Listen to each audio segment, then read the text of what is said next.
آج ہم کلام مقدس میں سے سبور نمبر 105 پڑھیں گے۔ خداوند کا شکر کرو، اس کے نام سے دعا کرو، قوموں میں اس کے کاموں کا بیان کرو، اس کی تعریف میں گاؤ، اس کی مدح سرائی کرو، اس کے تمام عجائب کا چرچا کرو، اس کے مقدس نام پر فخر کرو۔ خداوند کے طالبوں کے دل شادمان ہوں، خداوند اور اس کی قوت کے طالب ہو، ہمیشہ اس کے دیدار کے طالب رہو۔ ان عجیب کاموں کو جو اس نے کیے، اس کے عجائب اور منہ کے احکام کو یاد رکھو۔ اے اس کے بندے ابراہیم کی نسل،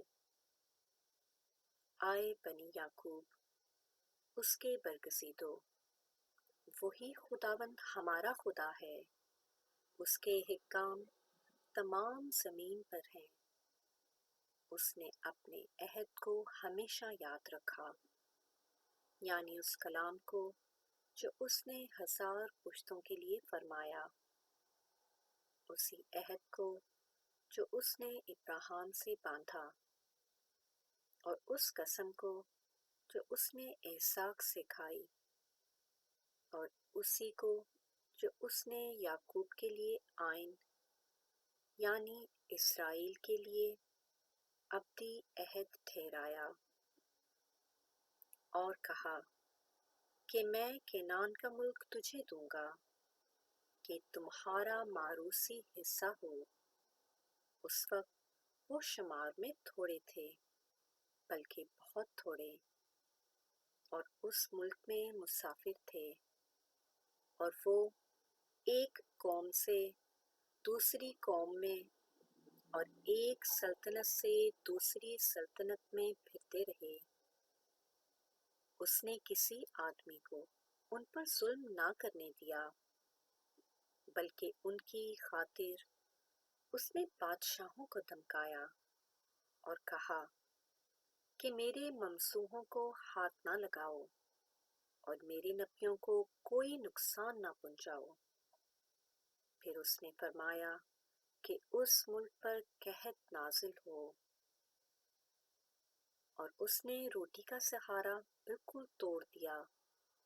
اس نے ان سے پہلے ایک آدمی کو بھیجا، یوسف غلامی میں بیچا گیا۔ انہوں نے اس کے پاؤں کو بیڑیوں سے دکھ دیا، وہ لوہے کی زنجیروں میں جکڑا رہا جب تک کہ اس کا سخن پورا نہ ہوا۔ خداوند کا کلام اسے آزماتا رہا۔ بادشاہ نے حکم بھیج کر اسے چھڑایا۔ ہاں، قوموں کے فرما روا نے اسے آزاد کیا۔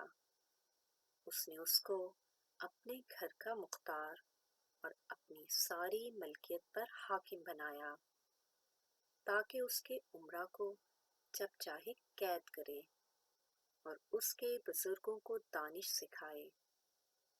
اسرائیل بھی مصر میں آیا، اور یعقوب حام کی سرزمین میں مسافر رہا، اور خدا نے اپنے لوگوں کو خوب بڑھایا اور ان کو ان کے مخالفوں سے زیادہ قوی کیا۔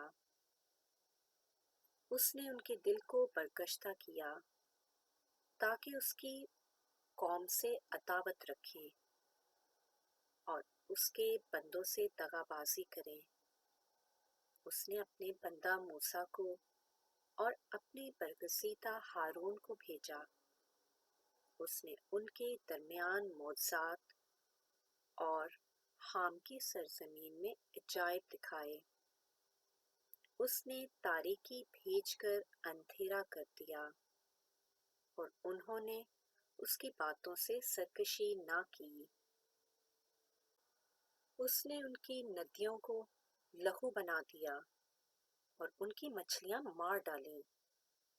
ان کے ملک اور بادشاہوں کے بالا خانوں میں مینڈک ہی مینڈک بھر گئے۔ اس نے حکم دیا اور مچھروں کے غول آئے اور ان کی سب حدود میں جوئیں آ گئیں۔ اس نے ان پر میکی جگہ اولے برسائے اور ان کے ملک پر دہکتی آگ نازل کی۔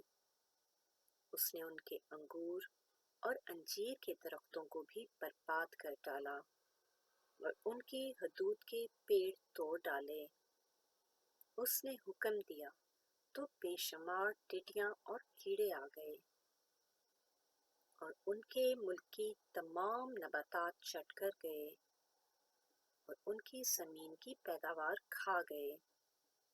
اس نے ان کے ملک کے سب پلوٹھوں کو بھی مار ڈالا جو ان کی پوری قوت کے پہلے پھل تھے، اور اسرائیل کو چاندی اور سونے کے ساتھ نکال لایا، اور اس کے قبیلوں میں ایک بھی کمزور آدمی نہ تھا۔ ان کے چلے جانے سے مصر خوش ہو گیا، کیونکہ ان کا خوف مصریوں پر چھا گیا تھا۔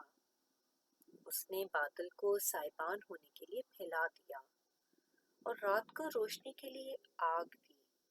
ان کے مانگنے پر اس نے بٹیرے بھیجے اور ان کو آسمانی روٹی سے سیر کیا۔ اس نے چٹان کو چیرا اور پانی پھوٹ نکلا اور خشک زمین پر ندی کی طرح بہنے لگا، کیونکہ اس نے اپنے پاک قول کو اور اپنے بندہ ابراہیم کو یاد کیا، اور وہ اپنی قوم کو شادمانی کے ساتھ اور اپنے برگزیدوں کو گیت گاتے ہوئے نکال لایا، اور اس نے ان کو قوموں کے ملک دیے، اور انہوں نے امتوں کی محنت کے پھل پر قبضہ کیا تاکہ وہ اس کے آئین پر چلیں اور اس کی شریعت کو مانیں۔ خداوند کی حمد کرو۔ پاک کلام کے پڑھے اور سنے جانے پر خداوند کی بہت سی برکت ہو۔ آمین۔